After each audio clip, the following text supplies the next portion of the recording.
Kahit nasa ibang bansa na, bilib pa rin ang mga anak ng OFWs sa kalidad ng edukasyon sa Pilipinas. Kaya mas pipiliin nilang dito magtapos. Yan ang Balitang Middle East ni Iya Estrada Kamandi.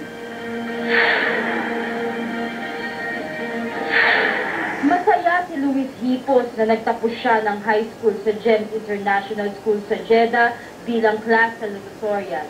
At gaya ng ibang estudyanteng Pinoy na high school graduate, babalik na siya sa Pilipinas para magkolehiyo. Dahil matagal na nanirahan sa Saudi Arabia, naimpluwensyahan siya ng opinyon at karanasan ng pamilya sa pagpili ng universidad na papasukan sa Pilipinas. My sister and my older cousin my sister graduated from UP Diliman and my older cousin's going there right now.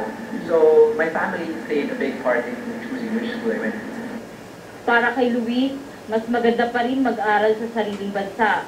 For one thing, it's going to be much freer there. There are going to be a lot less restrictions compared to here in Saudi Arabia.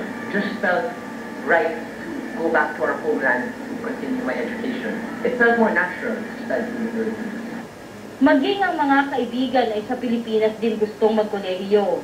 Kung padaan po ako sa payagan, sa USD po ako mag-aaral and mag-i-take ko po yung course na AB Economics. Ready naman po ako kasi hindi naman po ako mag-culture shock kasi mga Pilipino rin naman po yung mga nagtuturo sa amin.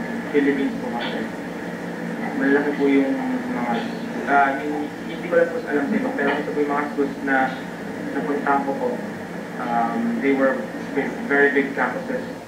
Hanga man sila sa kalidad ng edukasyon sa Pilipinas, nagkaiba naman sila sa pananaw pagdating sa usapin ng paghahanap buhay.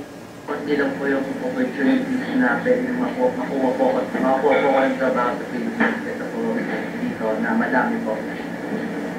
Mas madali po makakuha ng trabaho. I said to myself, today's generation, we need to use our talents to help our country. We need to go back to the Philippines and develop the Philippines, not other countries. That's the only way the Philippines will progress as a country.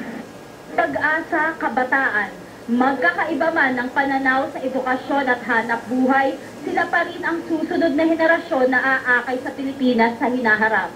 Nagbabalita sa Middle East, Iya Estrada Kabanding, Jeddah, Saudi Arabia.